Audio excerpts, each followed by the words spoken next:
The one with Phoebe's ex-partner is another really brilliant Friends episode with some what I consider to be really iconic moments. This is the 14th episode of the third season. It's directed by Robby Benson, and there will be spoilers from now on as I talk about various things that I loved, and there isn't anything in this episode that I didn't like. So, this one starts off with an introduction to Leslie, played by the brilliant Elizabeth Daily, and we learn that Leslie is Phoebe's musical ex partner.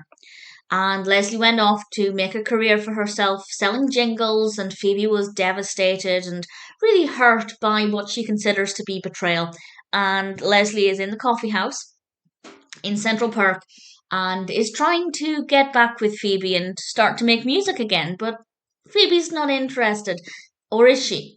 I feel like it was very clear that she wanted to at least communicate with Leslie, but her hurt and maybe a little bit of stubbornness was stopping her as well. Really love how this played out with Leslie, partly because Leslie, well, Elizabeth Daily, has a beautiful singing voice, and whenever she sung, I just loved listening to her. Whenever she spoke, I just loved listening to her. She has an incredible voice, and she sang some great songs in this, including Sticky Shoe, which I love, and we have a bit of Smelly Cat.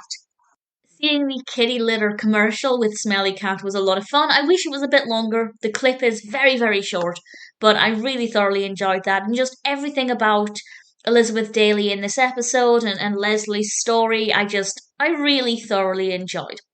We also have part of the narrative focusing on Ginger, and Ginger is a character Chandler meets in the men's room of Central Park, and I think this is the first time, maybe the only time, at the very least, we basically never see the toilets in Central Park. So it was a bit different, and it gave us an insight into the back of the coffee house, which I rather liked. Ginger is played by Sherilyn Fenn, and we learn quite quickly that there's something connecting her to Joey, a reason why Joey doesn't want to be seen by her.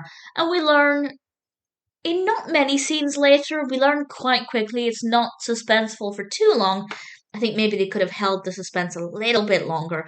But we learn relatively quickly that it's not funny, it sounds awful, but the way he was telling the story was very entertaining, of course. And he threw her leg on the fire because she has an artificial leg, and obviously that's horrendous. It was an accident, fair enough, but the fact that he ran away knowing she couldn't run after him was pretty cold.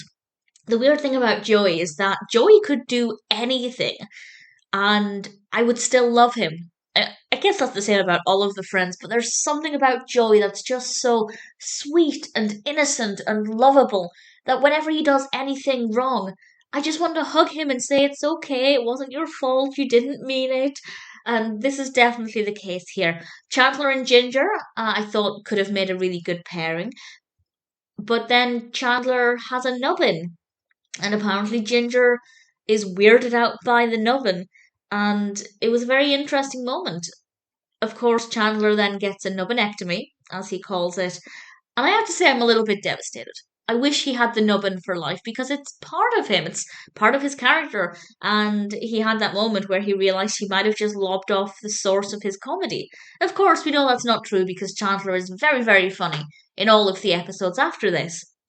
But the nubbin is such a great thing, and I'd love to know how they came up with it because it's a bit random, but it works really well. And I wish the nubbin was around forever, but it did put a decent amount of comedy in this episode.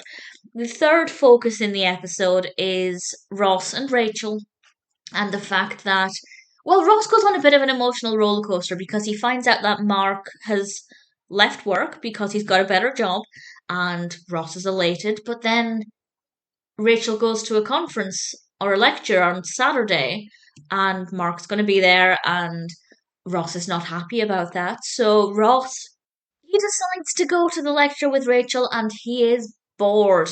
And it's really nice to see Rachel, taking notes, focusing on this academic part of her career, and it's really great to see her really enjoying what she does, and I really enjoyed that perspective. But I have to say, one of my all-time favorite Friends jokes, and I don't know why it's so funny, but there's just something so funny about the delivery of the line Jurassic Parker that I absolutely loved.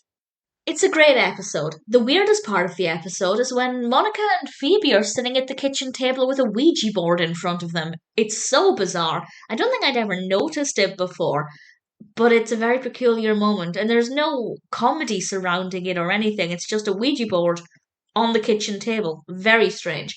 But everything else makes perfect sense, and I really thoroughly enjoyed it. A lot of really iconic moments, brilliant characters, very entertaining episode. The one with Phoebe's ex partner will always have a special place in my heart.